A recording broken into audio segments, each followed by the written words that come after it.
தோழர்களே, என் உயிரின் உயிரான விடுதலை சிறுத்தைகளே, அனைவருக்கும் வணக்கம்.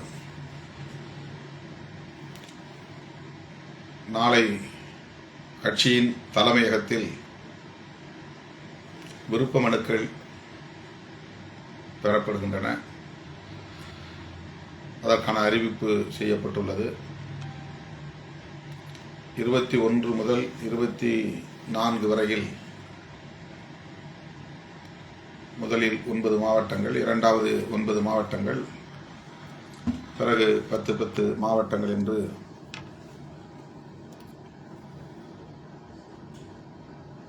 அறிவிக்கப்பட்டுள்ளன. ஒரே நாளில் 38 மாவட்டங்களை சார்ந்தவர்களும் வந்து இங்கே குவிந்தால் இட நெருக்கடி கடுமையாக இருக்கும். ஆகவே ஒரு நாளைக்கு 10 மாவட்டங்கள் என்கிற அடிப்படையில் இந்த அறிவிப்பு செய்யப்பட்டுள்ளது. எனவே நாளைக்கு குறிப்பிட்டுள்ள மாவட்டங்களை சார்ந்த தோழர்கள் மட்டும் கட்சியின் தலைமையகத்திற்கு வர வேண்டும். அங்கே மாவட்ட வாரியாக மனுக்களை பெறுவதற்கு தேர்தல் பணிக்குழுவை சார்ந்த பொறுப்பாளர்கள் குணவழகன் தலைமையில் அந்த விருப்ப மனுக்களை பெறுவதற்கு தயாராக இருக்கிறார்கள்.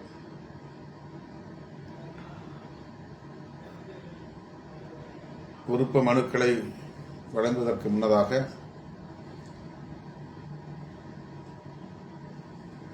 அங்கே அதற்கான விண்ணப்ப படிவம் வழங்கப்படும். அந்த படிவத்தை 100 ரூபாய் செலுத்தி பெற வேண்டும். அது அவசியமானது. இந்த 4 நாள் நடவடிக்கைகளுக்கும் அதனை தொடர்ந்து மேற்கொள்ளவிருக்கிற செயல்பாடுகளுக்கும் தேர்தல் பணிக்குழுவின் தேவையாக உள்ளது. ஆகவே விண்ணப்ப படிவம் ரூபாய் 100. அதனை பூர்த்தி செய்து நீங்கள் ஒப்படைக்கிற போது வேட்பாளர் விருப்ப மனுவுக்கான கட்டணமாக 5000 ரூபாய் செலுத்த வேண்டும் என்றும் அறிவித்திருக்கிறோம். ஆண் பெண் இருபாலரும் ஒரே தொகையை செலுத்த வேண்டும் என்ற நிலைப்பாட்டை மேற்கொண்டிருக்கிறோம். நாம் குறைவான எண்ணிக்கை உள்ள இடங்களை கூட்டணியிலே பெற்று போட்டியிடுகிறோம் என்றாலும் கூட தமிழ்நாடு முழுவதும் விருப்ப மனுக்களை பெறுவதை ஒரு ஜனநாயக நடவடிக்கையாக கடைபிடித்து வருகிறோம். மிக குறைவான எண்ணிக்கை, அதில் எப்படி ஆயிரக்கணக்கானோர் போட்டியிட விருப்ப மனு சமர்ப்பிக்க முடியும் என்ற கேள்வி எழும். அது உங்களுக்கும் தெரியும், எனக்கும் தெரியும். ஆனாலும் கூட இது ஒரு ஜனநாயக நடைமுறை. எந்தெந்த தொகுதிகளில் இருந்து யார் யார் போட்டியிடுவதற்கான வாய்ப்பளிக்க வேண்டும் என்று விரும்புகிறார்கள் என்பதை அதன் மூலம் நாம் அறிய முடியும். அடுத்து அந்த உணர்வு தொகுதிகளில் சட்டமன்ற தேர்தல்களில் அந்த குறிப்பிட்ட நமக்கென ஒதுக்கப்படுகிற தொகுதிகளில்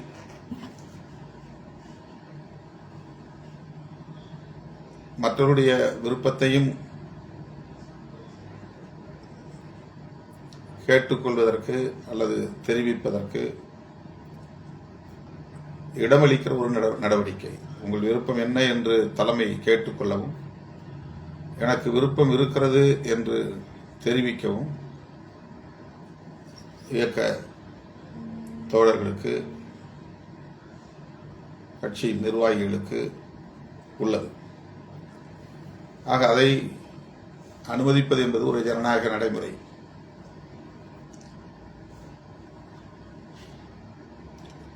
ஏராளமான தொகுதிகளில் போட்டியிடுவதாக இருந்தால் அல்லது 234 தொகுதிகளிலும் போட்டியிடுவதாக இருந்தால் விருப்ப மனுக்களை பெற்று அதிலே நேர்காணல் நடத்தி அதிலிருந்து வேட்பாளர்களை தேர்வு செய்வது என்கிற ஒரு நடைமுறையை பின்பற்றலாம். அப்படி பல கட்சிகள் பின்பற்றி வருகின்றன.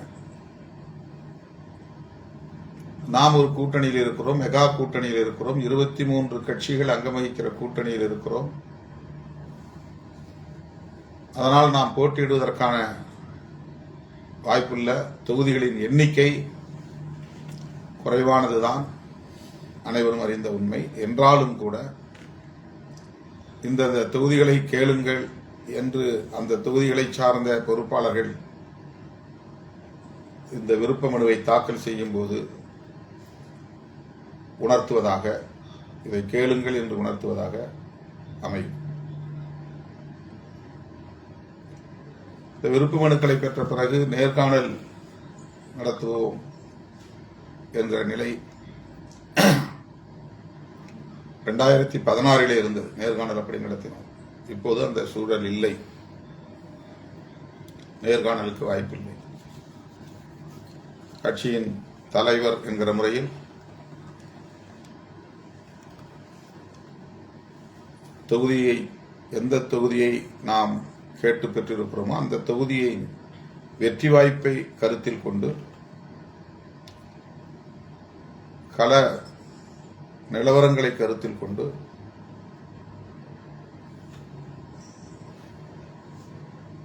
கட்சிக்கு நம்பிக்கைக்குரியவர்களாக நீண்ட காலமாக பணியாற்றக்கூடியவர்களையும் அங்கீகரிக்க வேண்டும் என்கிற நிலைப்பாட்டையும் கருத்தில் கொண்டு கடந்த காலங்களில் நாம் வேட்பாளர்களை தேர்வு செய்திருக்கிறோம். இப்போதும் அப்படி தேர்வு செய்யக்கூடிய அதிகாரம் கட்சி தலைவர் என்கிற முறையில் கட்சி வழங்கியிருக்கிறது. அந்த அதிகாரம் ஒரு தலைமைக்கு உண்டு. அந்த வகையில் நான் வேட்பாளர் தேர்வை விருப்ப மனு பெறுகிற அந்த ஜனநாயக நடைமுறை தொடர்ந்து பின்பற்றப்பட்டால்தான் கட்சி பொறுப்பாளர்களுக்கு ஜனநாயகத்தின் வலிமையை உணர்ந்து கொள்ள முடியும். நான் இந்த தொகுதிக்கு விருப்ப மனு அளித்தேன் என்பது ஒரு மகிழ்ச்சியை தரக்கூடிய ஒரு நடவடிக்கை. இந்த தொகுதியில் அந்த தொகுதி நமக்கு கிடைக்கிறதோ இல்லையோ, கிடைக்காவிட்டாலும் ஒருவேளை கிடைத்த தொகுதியாக இருந்து அந்த தொகுதியில் போட்டியிடுகிற வாய்ப்பு கிடைக்கிறதோ இல்லையோ, கிடைக்காவிட்டாலும் விடுதலை சிறுத்தைகள் கட்சியில் தொகுதி கேட்டு விண்ணப்பம் செய்தோம் என்கிற ஒரு நடைமுறை. அது விண்ணப்பம் செய்யக்கூடியவர்களுக்கு நாம் அளிக்கிற ஒரு உரிமை, அது ஒரு சுதந்திரமான உரிமை, அது ஜனநாயகபூர்வமான உரிமை. அது ஆகவேதான் நான் முதலில் வேண்டாம் என்கிற தயக்கத்தில் இருந்தாலும் கூட அந்த ஜனநாயக நடைமுறையை கைவிட்டுவிடக்கூடாது. வேட்புமனு, அதாவது விருப்ப மனு தாக்கல் செய்ய விரும்புகிறவர்களுக்கான அந்த வாய்ப்பை நாம் தவிர்க்கக்கூடாது, தடுக்கக்கூடாது என்கிற அடிப்படையில் தான் இந்த விருப்ப மனுக்களை பெறுகிற ஒரு ஜனநாயக நடைமுறையை நாம் பின்பற்றுகிறோம். நாளை தொடங்குகிறது. இதிலே நான் சொல்ல வருகிற செய்தி, அந்த 5000 ரூபாயை பணமாக கொடுக்காமல் டிடி டிமாண்டை பெற்று தலைமையகத்தில், ஆனால் நமக்கு சனி ஞாயிறு விடுமுறை, நாளையோ நாளை மறுநாளோ வங்கி விடுமுறை இருப்பதனால் டிடி எடுக்க முடியாத ஒரு சூழல். 23, 24 திங்கள், செவ்வாய் ஆகிய கடைசி 2 நாட்கள். அந்த நாட்களில் எந்தெந்த மாவட்டங்கள் வர வேண்டும் என்று அறிவிக்கப்பட்டிருக்கிறதோ அந்த மாவட்டங்களை சார்ந்தவர்கள், அதுவிலும் குறிப்பாக திங்கட்கிழமை வரக்கூடிய மாவட்டங்களை சார்ந்த தோழர்கள்,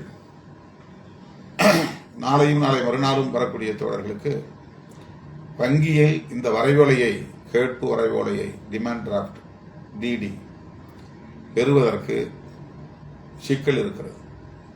நாளைக்கு வரக்கூடியவர்கள் கூட இன்றைக்கு எடுத்திருப்பார்கள். இன்றைக்கு வெள்ளிக்கிழமை ஒர்க்கிங் டே, வேலை நாள். ஆகவே நாளைக்கு வரவிருக்கிற மாவட்டங்களை சார்ந்த தோழர்கள் இன்றைக்கு டிடி எடுத்து விருப்ப மனுவை இணைத்து கொடுக்க வாய்ப்பு இருக்கிறது. சிலருக்கு அந்த வாய்ப்பு இல்லாமல் கூட போயிருக்கலாம், வங்கிக்கு போக வாய்ப்பு இல்லாமல் இருந்திருக்கலாம், அல்லது பணத்தை ஏற்பாடு செய்ய முடியாமல் போயிருக்கலாம். எனவே இன்றைக்கு வங்கிக்கு சென்றவர்கள் நாளைக்கு டிடியோடு வர வாய்ப்பு இருக்கிறது. வங்கிக்கு செல்ல முடியாதவர்கள் நாளைக்கு வரும்போது கையில் பணத்தோடு வந்து நீங்கள் செலுத்தலாம். ஏன் டிடி கேட்கிறோம் என்றால், பணமாக பெற்று அதை நாம் தேர்தல் ஆணையத்திற்கு கணக்கு வழக்கு காட்டுகிற போது யார் என்ன விவரம் என்கிற முழுமையான தகவலை பதிவு செய்ய வேண்டியிருக்கிறது. அது ஒன்றும் பெரிதல்ல. ஆனாலும் கூட வங்கி வழியாக இந்த டிடி கேட்பு வரைவோலையை பெற்று அதன் மூலம் கட்டணத்தை செலுத்தினார். ஆடிட் செய்வதற்கு அல்லது தணிக்கை செய்வதற்கு அவர்களுக்கும் அந்த அதிகாரிகளுக்கும் இலகுவாக அமைந்துவிடும், நமக்கும் பிரச்சனை இல்லாமல் போகும். ஒரு அரசியல் கட்சிக்கு எவ்வளவு வேண்டுமானாலும் நன்கொடை தரலாம் என்பது நமது சட்டத்தில் உள்ளது. 20,000 உட்பட்ட தொகையை அளிக்கிற போது அதற்கு எந்த பிரச்சனையும் வராது. அதற்கு மேலே தருகிற போது, 25,000 மேலே தருகிற போது அல்லது 20,000 மேலே தருகிற போது கொடுப்பவர் யார், அவர் எதற்காக கொடுத்தார், அவருக்கு என்ன பின்னணி, இந்த தொகையை செலுத்துவதற்கு அவருக்கு ஏதேனும் வருமான தகுதி இருக்கிறதா என்று அந்த துறையை சார்ந்த அதிகாரிகள் ஆய்வு செய்வதற்கு சட்டம் இடம் தருகிறது. ஆகவே நன்கொடை அளிப்பவர்களுக்கு அது ஒரு இடையூறாக அமைந்துவிடக்கூடாது. நாளைக்கு அவர்களை சம்பந்தப்பட்ட அல்லது தொடர்புடைய துறையை சார்ந்த அதிகாரிகள், விடுதலை சிறுத்தைகள் கட்சிக்கு நீங்கள் பணம் கொடுத்ததாக சமூக ஊடகத்தில் பார்த்தோம், எவ்வளவு பணம் கொடுத்தீர்கள், அந்த பணம் உங்களுக்கு எங்கிருந்து வந்தது, இவ்வளவு தொகையை கொடுக்க உங்களுக்கு என்ன வருமானம், இதையெல்லாம் அவர்கள் ஒரு கேள்வியாக எழுப்பக்கூட வாய்ப்பு இருக்கிறது. ஆகவே அதற்கெல்லாம் இடம் தராமல் நாம் டிடி அல்லது செக் மூலமாக கட்டணத்தை செலுத்திவிட்டால் அல்லது ஜிபே மூலமாக கட்டணத்தை செலுத்திவிட்டால் அவர்கள் இதை ஒரு கேள்வியாக எழுப்ப வாய்ப்பில்லை. இந்த காரணங்களுக்காகத்தான் எந்த நன்கொடை அளித்தாலும் வங்கி காசோலையாகவோ அல்லது கேட்பு வரைவோலையாகவோ கட்சியின் பெயரில் விடுதலை சிறுத்தைகள் கட்சி VCK, சில தோழர்கள் விடுதலை சிறுத்தைகள் கட்சி என்று எழுதுகிற போது சிறுத்தைகள் என்று வந்தால் SI போட்டு விடுகிறார்கள். SIRUTHAIGAL என்று சிறுத்தைகள் என S முன்னெடுத்து போட்டு விடுகிற நிலை இருக்கிறது. V அதுதான் விடுதலை, C அதுதான் சிறுத்தைகள், K அதுதான் கட்சி. VCK என்பதிலேயே C இருக்கிறது. எனவே சிறுத்தைகள் என்று வருகிற போது நீங்கள் CHIRUTHAIGAL என்று எழுத வேண்டும். தமிழ் எழுதுகிற போது விடுதலை சிறுத்தை கட்சி என்று பலர் சொல்லுகிறார்கள், எழுதுகிறார்கள். விடுதலை சிறுத்தைகள் கட்சி அப்படின்னு எழுதணும். சிறுத்தைகள் என்ற அந்த பன்மை என்பது நம்முடைய கட்சியின் பெயர், சிறுத்தைகள் கட்சி. ஆகவே இயக்க தோழர்கள் தொகுதி கோரி விருப்ப மனு செய்யக்கூடிய தோழர்கள் முடிந்தால் டிடியோடு வாருங்கள், முடியவில்லை என்றால் பணமாக செலுத்துங்கள், அதில் ஒன்றும் பிரச்சனை இல்லை. 20,000க்குள்ளே நீங்கள் கொடுக்கிற போது அது ஒரு கேள்வியாக மாறாது. யாரும் அதை கேள்விக்குள்ளாக்க இடமில்லை. எனவே இந்த 4 நாட்களில் அந்த விருப்பமனுக்கான கட்டணம் செலுத்துகிற தோழர்கள் குழப்பமடைய தேவையில்லை. முடிந்தால் டிடியோடு வாருங்கள், இல்லையே அந்த கட்டண தொகையோடு பணமாகவே செலுத்துங்கள், பிரச்சனை இல்லை. இது உங்களுடைய பதிவுக்காகத்தான். பணம் செலுத்தியதனால் நேர்காணல் நடக்கும், நேர்காணல் நடந்தால் தொகுதி கிடைக்கும் என்கிற நிலை இல்லை. மக்கள் நலக் கூட்டணியில் நாம் இருந்தபோது 25 தொகுதிகளில் நாம் போட்டியிடக்கூடிய வாய்ப்பு கிடைத்தது. அப்போது நான் சுதந்திரமாக முடிவெடுக்க முடிந்தது, பலருக்கும் வாய்ப்பளிக்க முடிந்தது. 10க்கும் கீழே மிக சொற்பமான இடங்களை பெறுகிற போது நீண்ட காலமாக காத்திருப்போர் பட்டியலில் இருக்கக்கூடியவர்களையும் நான் கணக்கில் கொள்ள வேண்டியிருக்கிறது. அந்தந்த தொகுதியை சார்ந்த வேட்பாளர்களாக தேர்வு செய்ய வேண்டும் என்பது மிக முக்கியமான ஒரு கருத்தாகவும் இருக்கிறது. ஒவ்வொரு தேர்தலிலும் அதை நாம் எதிர்கொள்கிறோம். அரக்கோணத்தில் ஏன் தோற்றோம் என்று கேட்டபோது திமுக தரப்பில் சொல்லப்பட்ட கருத்து, நீங்கள் வெளியிலிருந்து ஆளை இறக்கினீர்கள்,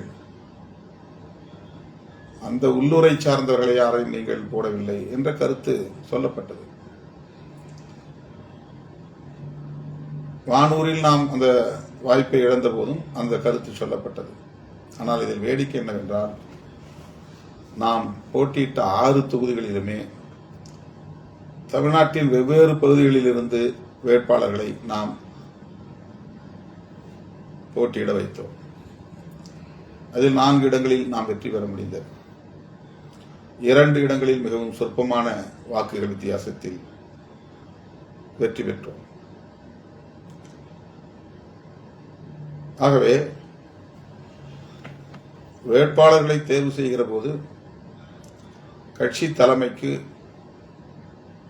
நெருக்கடி இல்லாத வகையில், அழுத்தம் இல்லாத வகையில் சுதந்திரமாக முடிவெடுக்கக்கூடிய வாய்ப்பை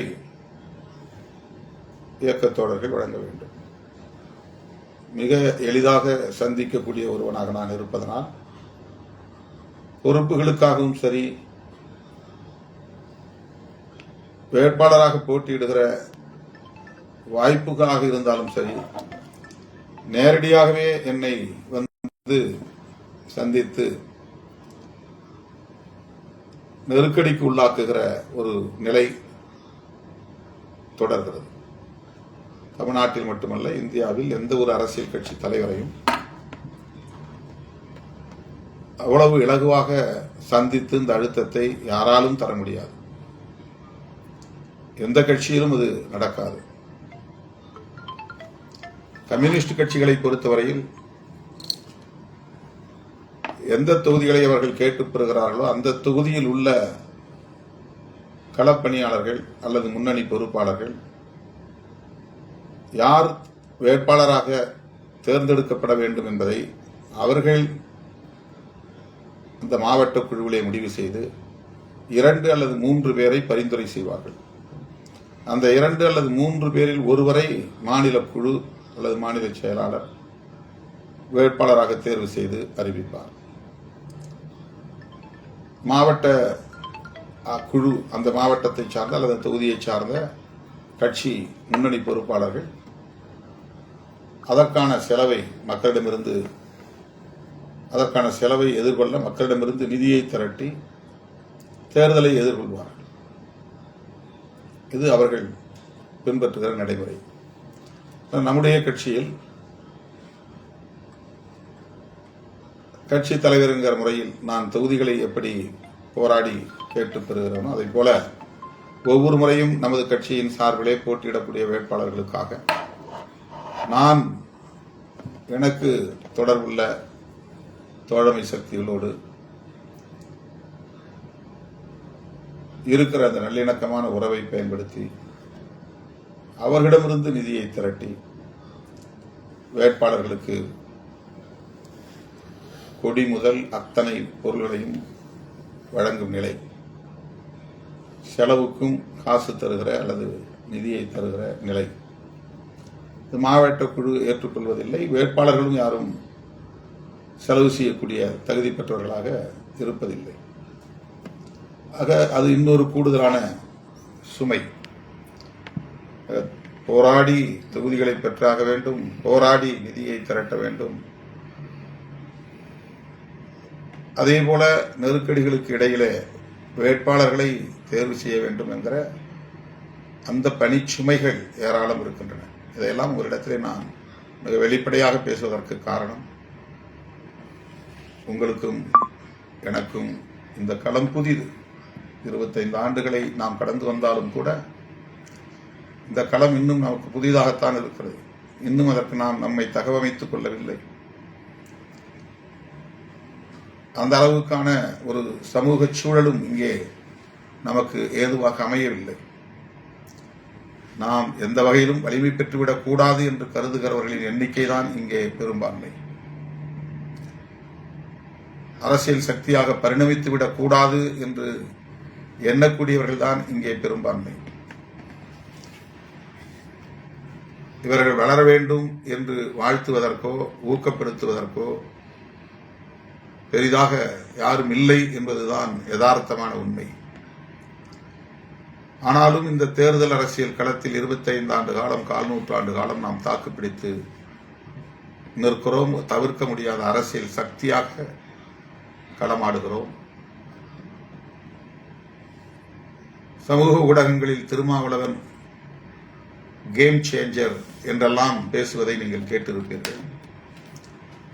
திருமாவளவன் நினைத்தால் தமிழ்நாடு அரசியலின் திசைவழி போக்கை ஒரு சில நிமிடங்களில் புரட்டி போட்டுவிட முடியும், மாற்றி அமைத்துவிட முடியும்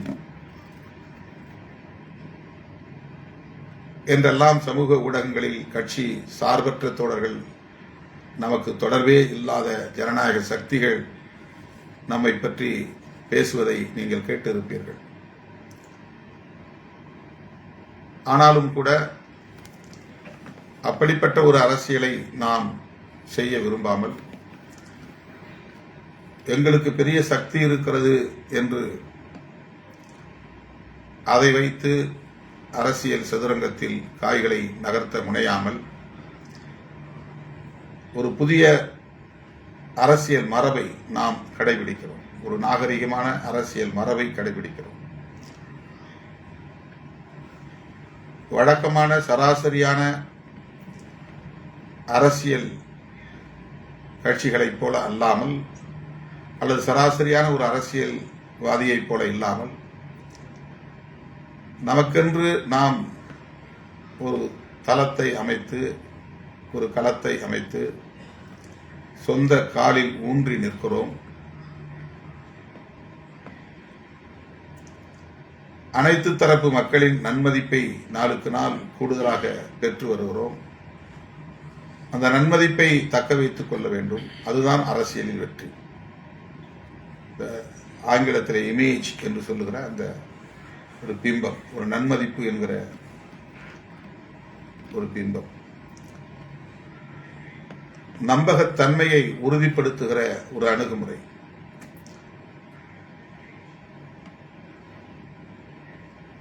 நாம் யாரையும் வீழ்த்திவிட்டு வளர வேண்டும் என்று நினைக்காமல், நம்முடைய கருத்துள்ள அனைவரும் வளர வேண்டும், அவர்களோடு நாம் இணைந்து இணக்கமாக பயணிக்க வேண்டும். தமிழ்நாட்டு அரசியல் மற்றும் இந்திய அரசியல் ஒரு இடதுசாரி ஜனநாயக அரசியலாகவே வளர்ச்சி பெற வேண்டும், பரிணாமம் பெற வேண்டும் என்கிற புரிதலோடு நாம் நம்முடைய அரசியல் உத்திகளை வகுக்கிறோம். மேலோட்டமாக பார்த்தால் இது சரியான ஒரு அரசியல் அணுகுமுறை இல்லை என்று தோன்றும். இந்த அணுகுமுறைகளால் பெரிதாக வெற்றி பெற்றுவிட முடியாது. சாதிக்க வேண்டிய நேரத்தில் சாதிக்க முடியாது என்கிற விமர்சனங்களை வைக்க முடியும். ஆனால் அப்படிப்பட்ட அந்த விமர்சனங்களை பொருட்படுத்தாமல் அத்தகைய வாய்ப்புகளை எல்லாம் கூட வெளிப்படையாக பலரும் அறிந்த அந்த வாய்ப்புகளை கூட பெரிதாக கருதாமல்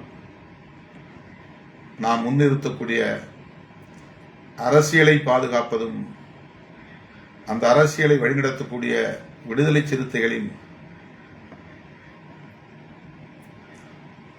வலிமையை தக்க வைப்பதும் முதன்மையானது என்கிற அடிப்படையில் தான் நாம் இன்றைக்கு மதசார்பற்ற முற்போக்கு கூட்டணியில் இணைந்து நிற்கிறோம், இணைந்து இயங்குகிறோம். தொகுதி பங்கீடு உள்ளிட்ட நடவடிக்கைகளில் நாம் பெருந்தன்மையாக நடந்து கொள்கிறோம். இது தற்காலிகமாக இது வெற்றிகரமான அணுகுமுறை இல்லை என்று தோன்றினாலும் கூட காலத்திற்கும் போற்றப்படக்கூடிய ஒரு வெற்றிகரமான உத்தி என்பதை காலம் உணர்த்தும். ஆகவே எத்தனை தொகுதிகளை பெற்றாலும் அது நம்முடைய எதிர்காலத்தோடு தொடர்புடையது. இன்றைக்கு நம்பகத்தன்மையை இழந்து பெறுகிற வெற்றி விரைவில் நீர்த்து போகும். கட்சி தலைவராக இருந்தாலும் கட்சியாக இருந்தாலும் அந்த கட்சிக்கும் கட்சி தலைமைக்கும் மக்களிடையே உள்ள நம்பகத்தன்மையை பாதுகாப்பது என்பதுதான் உண்மையான வெற்றி. நாம் முன்னிறுத்துகிற அரசியலை வலதுசாரி மதவாத சக்திகளிடமிருந்து பாதுகாப்பதுதான் நம்முடைய முதன்மையான கடமை. தேர்தல் அவ்வப்போது 2.5 ஆண்டுகளுக்கு ஒரு முறை வந்து போகும். சட்டமன்ற தேர்தல், பின்னர் 2.5 ஆண்டுகளில் நாடாளுமன்ற தேர்தல் என்று வந்து போகும். 2.5 ஆண்டுகளுக்கு ஒரு முறை நம்முடைய நிலைப்பாட்டை நாம் மாற்றிக்கொண்டு இதுதான் வெற்றிகரமான உத்தி, இதுதான் வெற்றிகரமான உத்தி என்று நாம் நகர்ந்து கொண்டிருக்க முடியாது. நாம் எடுக்கிற இந்த நிலைப்பாட்டில் உறுதியாக இருப்பதன் மூலம் தமிழ்நாட்டு அரசியலின் மையம் நம்மை சுற்றியே இருக்கும் என்பதை வருங்காலம் அனைவருக்கும் உணர்த்தும். தோழர்களும் அதை புரிந்து கொள்ள வேண்டும். எனவே எனது அருமை தோழர்களே, மிக குறைவான எண்ணிக்கையை நாம் பெற்றாலும் கூட அது நம்முடைய அரசியல் உறுதிப்பாட்டை மேலும் உறுதிப்படுத்துவதாக அமையும் என்கிற நம்பிக்கையோடு நாம் தேர்தலை சந்திக்க தயாராகவும். விருப்ப மனு பெறுவது ஒரு ஜனநாயக நடைமுறை, அவ்வளவுதான். கட்சிக்கு நீங்கள் நன்கொடை அளிப்பதாகவும் அதை புரிந்து கொள்ளலாம். கட்சி தலைமை எத்தனை தொகுதிகளில் போட்டியிட்டாலும் அந்த தொகுதிகளுக்குரிய துணிக்கொடிகள், 3-4 வகையிலான துணிக்கொடிகள், பிளாஸ்டிக் கொடிகள், சின்னம் குறித்த அடையாளங்கள் கொண்ட மஃப்லர் துணிகள், பிளக்கார்ட்ஸ், பதாக முழக்க அட்டைகள், சின்னம் குறித்த அட்டைகள் போன்று பல தயாரிப்புகளை செய்ய வேண்டியிருக்கிறது. அது ஒவ்வொரு தேர்தலிலும் கோடியை தாண்டும். 1 கோடிக்கு மேலாகத்தான் நாம் அச்சிட்டு தேர்தல்களில் பயன்படுத்தி இருக்கிறோம். அதற்கு நிதி தேவை. அதிலே உங்களுடைய இந்த விருப்ப மனு மூலம் செலுத்துகிற நிதி பெரிய அளவில் உதவிகரமாக அமையும். ஆகவே பெரிய கட்சிகளில் 25,000 என்று விருப்ப மனுக்கு கட்டணம் பெறுகிறார்கள். நாம் வெறும் 5,000 ரூபாய் என்பதைத்தான் நிர்ணயித்திருக்கிறோம்.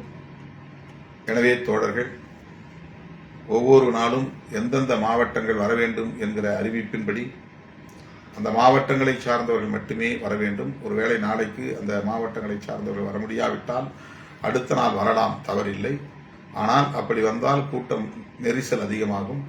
எனவே வரையறுக்கப்பட்ட நாளில் வரையறுக்கப்பட்ட மாவட்டங்களை சார்ந்த தோழர்கள் மட்டும் வர வேண்டும். ஒரு இடத்திலே அமர்ந்து எந்த மாவட்டம் உள்ளே வர வேண்டும் என்று அழைக்கப்படுகிறதோ அந்த மாவட்டங்கள் மட்டும் அந்த அறைக்குள்ளே வந்து கட்டணத்தை செலுத்திவிட்டு நீங்கள் விடைபெற வேண்டும். கட்சி பொறுப்புகள் நியமனம் செய்வது தொடர்பாக 2 நாட்களுக்கு முன்பே நான் நேரலையில் சொன்னேன். ஒன்றிய, நகரம், பேரூர் போன்றவற்றிற்கு இப்போதைக்கு எந்த நியமனமும் வேண்டாம். அதை தயாரித்து தலைமைக்கு ஒப்படைத்த ஒரு சில மாவட்டங்களுக்கான பட்டியல் கையில் இருக்கின்றன. அதில் முரண்பாடுகள் இல்லாமல் இருந்தால் அறிவிக்கப்படும், இல்லை என்றால் அதுவும் கிடப்பிலே போடப்படும். 1 மாதத்திற்கு பின்னர் தான் அறிவிக்கப்படும். எனவே மாவட்டங்களில் இருந்து சென்னைக்கு படையெடுத்து வருவதை தோழர்கள் கைவிட வேண்டும் என்று நான் வலியுறுத்துகிறேன். மாவட்ட நிர்வாகமே, அதாவது மாவட்ட செயலாளர், மாவட்ட பொருளாளர், மாவட்ட செய்தி தொடர்பாளர், மாவட்ட துணை செயலாளர்கள், அப்புறம் மகளிர் விடுதலை இயக்க மாவட்ட செயலாளர், இளஞ்சிறுத்தைகள் எழுச்சி பாசறையின் மாவட்ட செயலாளர்கள், இந்த பட்டியல் நிர்வாக குழு உறுப்பினர்கள் என்கிற அந்த பொறுப்புகளுக்கான பட்டியல், அதுதான் நாம் மாவட்ட நிர்வாக குழு என்று சொல்லுகிறோம். அந்த பட்டியலை இன்னும் கொண்டு வந்து ஒப்படைக்காதவர்கள் 50க்கும் மேற்பட்டவர்கள் இருக்கிறார்கள். 52 பேர் இன்னும் ஒப்படைக்கவே இல்லை. 130 மாவட்டங்களுக்கு மேலாக இப்போது நாம் அறிவித்து விட்டோம். ஒரு 40-45 மாவட்டங்கள் கையில் வந்து இருக்கின்றன. ஆனால் அவற்றில் சில குளறுபடிகள் இருக்கின்றன அல்லது பல்வேறு தரப்பிலிருந்து கோரிக்கைகள் வந்துள்ளன. அவற்றையெல்லாம் பரிசீலித்துதான் அறிவிக்க முடியும். இதற்கிடையிலே ஏன் ஒன்றியம் போடவில்லை, நகரம் போடவில்லை, பேரூர் போடவில்லை, துணைநிலை அமைப்புகளுக்கான பட்டியலை அறிவிக்கவில்லை என்றெல்லாம் தோழர்கள் ஆத்திரப்படுகிறார்கள். அது நீங்கள் அத்தனை பேரும் மண்டல செயலாளர், மண்டல துணை செயலாளர், மண்டல துணை செயலாளர், இந்த பொது நிர்வாகம், இவர்கள் எல்லாம் கையொப்பமிட்டு வந்த மனுக்களை, அந்த பட்டியலை உடனுக்குடன் நான் பதிவிட சொல்லிவிட்டேன். அதனால இந்த மாவட்ட நிர்வாகம் தொடர்பான சில கோரிக்கைகள் வந்ததை நான் கவனிக்க நேரவில்லை. மண்டல செயலாளர், மண்டல துணை செயலாளர் மற்றும் மண்டல துணை செயலாளர், பொது நிர்வாகம், மாவட்ட செயலாளர், இவர்கள் கையொப்பம் இருந்தால் என்னுடைய கையொப்பமும் நேரடியாக இப்போ மேனுவலாக என்னால் போட முடியல. அதனால் என்னுடைய ரப்பர் ஸ்டாம்ப் அந்த டேட்டோட வைக்கப்படுகிறது. அந்த அடிப்படையில் எல்லாம் அதில் ரெக்கார்டில் இருக்கும். அந்த நம்முடைய கட்சி அலுவலக ஆவண மையத்தில் அது இருக்கும். அதை நம்ம வந்து மாவட்ட நிர்வாகம் கட்சி சார்பில் ஒரு ஃபார்மேட் ரெடி பண்ணி அது வரிசையில் நம்முடைய கட்சியில் பொருளாளரை 2வது இடத்துல வைக்கிறோம். மற்ற கட்சிகளில் எங்கே வைக்கிறாங்கன்னு நமக்கு தெரியாது. செய்தி தொடர்பாளர் 3வது இடத்துல வைக்கிறோம். அது நம்முடைய கட்சியினுடைய ஆர்டர். மாவட்ட துணை செயலாளர்கள் நாம் முதலில் வரையறுத்தது 6 பேர். இப்போது நாம் கூடுதலாக அதை 8, 9 என்று நியமனம் செய்கிறோம். டீசென்ட்ரலைஸ் பண்ணக்கூடிய இந்த அதிகாரத்தை பகிர்ந்தளிக்கக்கூடிய இந்த நடவடிக்கையில் அது அனுமதிக்கப்படுகிறது. ஆகவே அந்த எண்ணிக்கையை நாம் தேவையின் அடிப்படையில் கட்டாயத்தின் பேரில் சில இடங்களில் கூட்டுகிறோம். குறிப்பாக கடலூர், விழுப்புரம், சென்னை போன்ற மாவட்டங்களில் அந்த தேவை அதிகரிக்கிறது. ஆகவே அந்த எண்ணிக்கையை நாம் கூட்டுகிறோம். ஒட்டுமொத்தத்திலே மாவட்ட நிர்வாகத்தில் மாவட்ட செயலாளரில் இருந்து அனைத்து பொறுப்பாளர்கள் வரையிலும் ஒற்றைப்படை எண்ணிக்கை உள்ள ஒரு குழுவாக அது அமைய வேண்டும். முதலில் 17 என்று தீர்மானித்தோம், பிறகு 19 என்று தீர்மானித்தோம். இப்போது சில மாவட்டங்களில் 21 என்கிற அளவுக்கு விரிவடைந்திருக்கிறது. அதாவது மொத்த பொறுப்பாளர்கள் எண்ணிக்கை செயலாளர், பொருளாளர், செய்தி தொடர்பாளர், மாவட்ட துணை செயலாளர்கள், நிர்வாக குழு உறுப்பினர்கள், மகளிர் விடுதலை இயக்க மாவட்ட செயலாளர், இளஞ்சிறுத்தைகள் எழுச்சி பாசறையின் மாவட்ட செயலாளர்கள். இதில் மகளிர் விடுதலை இயக்கத்திற்கு பொருளாளர் போடலாம், இளஞ்சிறுத்தைகள் எழுச்சி பாசறைக்கும் பொருளாளர் போடலாம். மற்ற துணைநிலை அமைப்புகளுக்கு நிதி செயலாளர்கள் தான். துணை செயலாளர்கள் நீங்க 5 பேரும் போடலாம், 7 பேரும் போடலாம். மகளிர் விடுதலை இயக்கத்துக்கு, இளஞ்சிறுத்தைகள் எழுச்சி பாசறைக்கு அந்த பட்டியலை விரைவில் நீங்கள் அறிவிக்கணும். இந்த துணைநிலை அமைப்புகளை பொறுத்தவரையில் மாநில செயலாளர்களும் மாநில துணை செயலாளர்களும் தான் அதிகாரம் பெற்றவர்கள். அவர்கள் மாவட்ட செயலாளர்களின் கவனத்திற்கு கொண்டு சென்று அவருடைய ஒப்புதலை பெற்றால் போதும். கட்சியின் கட்டமைப்பை பொறுத்தவரையில் மாவட்ட செயலாளர்கள் தான் அதிகாரம் பெற்றவர்கள். அதிலே மண்டல பொறுப்பாளர்கள் மானிட்டர் செய்யணும், கண்காணிப்பு செய்யணும். அது அவங்களுடைய ஒப்புதலோடு தான் வரணும். அதில் முக்கியமா கட்சியின் மெயின் பாடி என்கிற அந்த மாவட்ட நிர்வாகத்தில் மண்டல பொறுப்பாளர்களுக்கு உரிமை இருக்கிறது, தலையீடு செய்கிற உரிமை இருக்கிறது, அல்லது கண்காணிக்கிற அதிகாரம் இருக்கிறது. ஒன்றிய, நகரம், பேரூர் போன்றவற்றில் அவர்களின் ஒப்புதல் அவசியம் தேவை. ஆனால் அதில் மாவட்ட செயலாளர்கள் கட்சிய கட்டமைப்பை பொறுத்தவரையில், துணைநிலை அமைப்புகளை பொறுத்தவரை அந்தந்த துணைநிலை அமைப்புகளின் மாநில மாவட்ட பொறுப்பாளர்கள் தான். இப்ப இளஞ்சிறுத்தைகள் எழுச்சி பாசறையின் மாவட்ட செயலாளர் இருக்கிறாருன்னா அவர் தான் இளஞ்சிறுத்தைகளுக்கான ஒன்றியம், நகரம், பேரூர் ஆகியவற்றுக்கான பட்டியலை தயாரித்து மாவட்ட செயலாளர்கள் ஒப்புதலை பெற்று மண்டல பொறுப்பாளர்களின் அங்கீகாரத்தையும் பெற வேண்டும், அப்ரூவலையும் பெற வேண்டும். இப்படி அதை நீங்கள் தயார் செய்ய வேண்டும். 3 ஒன்றிய கவுன்சிலருக்கு ஒரு ஒன்றிய செயலாளர் போடணும்னு சொல்லி டீசென்ட்ரலைஸ் பண்ண சொல்லியிருக்கிறோம். இந்த ஒன்றிய செயலாளர்களுக்கெல்லாம் இந்த 6 மாதம் கழித்து 2026 மாவட்ட செயலாளர்களுக்கான தேர்தல் வருகிற போது வாக்களிக்கிற உரிமை உண்டு. அவங்க வாக்களிக்க போறாங்க இந்த ஒன்றிய செயலாளர்கள். ஆகவே இதை டீசென்ட்ரலைஸ் பண்றதுன்னா அதிகாரத்தை பரவலாக்குகிறோம் என்று பொருள். எனவே இப்போதைக்கு தயாராகாத மாவட்டங்களில் ஒன்றியம், நகரம், பேரூரை அப்படியே நிறுத்திவிடுங்கள், தயாரித்து வைத்திருங்கள், இங்கே கொண்டு வர வேண்டாம். ஏற்கனவே தலைமைக்கு வந்த பட்டியலை நாங்கள் பார்த்து சரி செய்து அறிவிப்போம் என்பதை ஏற்கனவே சொல்லியிருக்கிறேன். ஆகவே இப்போதைக்கு அவசரப்பட வேண்டாம். ஒன்றியம், நகரம், பேரூர் பட்டியல் இங்கே இருந்தாலும் கூட மாவட்ட நிர்வாகத்தை முழுமையாக அறிவித்த பிறகுதான் அது அறிவிக்கப்படும் என்பதையும் தெரிவித்துக் கொள்கிறேன். அடுத்து முக்கியமான ஒரு வேண்டுகோள், தேர்தல் நிதி தொடர்பாக ஒரு நிதிக்குழுவையும் நாங்கள் நியமிக்க இருக்கிறோம். அதற்கு முன்னதாக மாவட்ட நிர்வாகம் கட்சி தலைமைக்கு டிடி மூலமாக குறைந்தது 2 லட்சம் ரூபாய், அதற்கு மேலாகவும் வழங்க வேண்டும். அந்த 2 லட்சம் கீழே இருக்கக்கூடாது. மினிமம் 2 lakhs நீங்க எப்பாடுபட்டாவது உங்களுடைய சொந்த ஒவ்வொரு பொறுப்பாளரும் ஆளுக்கு 5000, 2000 அப்படின்னு சொந்த பொறுப்பில் இருந்து நிதியை திரட்டினாலே போதுமானது. அந்த 2 லட்சத்தை கொடுத்துட முடியும். அதுக்கு மேலும் நீங்க நிதியை கட்சிக்கு திரட்டி கொடுக்கணும். பிறகு மற்ற பொறுப்பாளர்கள், மண்டல பொறுப்பாளர்கள், மாநில பொறுப்பாளர்கள், துணைநிலை அமைப்புகளின் பொறுப்பாளர்கள் குறைந்தது 10,000, துணைநிலை அமைப்புகளை சார்ந்த மாவட்ட பொறுப்பாளர்கள், மண்டலத்திலிருந்து மாநிலம் வரையில் இருப்பவர்கள் குறைந்தது 25,000. ஒரு பொறுப்பாளர் தனிப்பட்ட முறையில் ஒரு 25,000 ரூபாய் கட்சிக்கு நிதியாக டிடி வழங்க வேண்டும். அதற்கு மேல் எவ்வளவும் வழங்கலாம். 25,000க்கு மேல 50,000 வழங்கக்கூடிய வலிமை உள்ளவர்கள் 50,000 வழங்கலாம். 1 லட்சம் வழங்கக்கூடிய வலிமை உள்ளவர்கள் 1 லட்சம் வழங்கலாம். 2 லட்சம் வழங்கக்கூடிய வலிமை உள்ளவர்கள் இண்டிவிஜுவலா 2 லட்சம் வழங்கலாம். இது குறைந்தபட்சம் 25,000 மண்டல பொறுப்பாளர்கள், மாநில பொறுப்பாளர்கள். மாவட்ட அளவில் இருக்கக்கூடிய துணைநிலை பொறுப்பாளர்கள், மாவட்ட மற்ற நிர்வாகிகள் குறைந்தது 10,000, அதற்கு மேல் எவ்வளவு நீங்கள் தரலாம். இது தேர்தலுக்காக நீங்கள் தருகிற மிகப்பெரிய ஆதரவு, மிகப்பெரிய ஒத்துழைப்பு. உங்களிடமிருந்து அதை நான் பெரிதும் எதிர்பார்க்கிறேன். விரைந்து அதை மேற்கொள்ள வேண்டும். இதற்கான வழிகாட்டுதலை தருவதற்கு ஒரு நிதிக்குழுவை நாங்கள் நியமிக்க இருக்கிறோம். அதை விரைவில் அறிவிப்போம் என்பதை தெரிவித்துக் கொள்கிறேன். இன்றைக்கு இத்தோடு நான் நிறைவு செய்கிறேன். நாளை சமத்துவ வழக்கறிஞர் சங்கத்தின் சார்பில் நம்முடைய தமிழ்நாடு பார் கவுன்சில் வேட்பாளரை அறிமுகப்படுத்துகிற நிகழ்ச்சி வழக்கறிஞர் பார்வேந்தன் முன்னிலையில் ஒருங்கிணைக்கப்படுகிறது. அதிலே நான் பங்கேற்க இருக்கிறேன். தமிழ்நாடு முழுவதும் உள்ள அல்லது வடமண்டலத்தில் உள்ள தமிழ்நாடு சமத்துவ வழக்கறிஞர் சங்கத்தின் நிர்வாகிகள் அனைவரும் தவறாமல் பங்கேற்க வேண்டும். அந்த நிகழ்ச்சியில், அதாவது சென்னையில் நடைபெறுகிற நிகழ்ச்சியில் நான் பங்கேற்கிறேன். வாய்ப்பு இருந்தால் பிற இடங்களுக்கு வர முயற்சிக்கிறேன். ஆகவே இந்த ஒரு இடத்தில் நான் கட்டாயம் பங்கேற்கிறேன் என்கிற நிலையிலே தோழர்கள் தவறாமல் பங்கேற்க வேண்டும் என்கிற வேண்டுகோளை விடுக்கிறேன். நன்றி, வணக்கம்.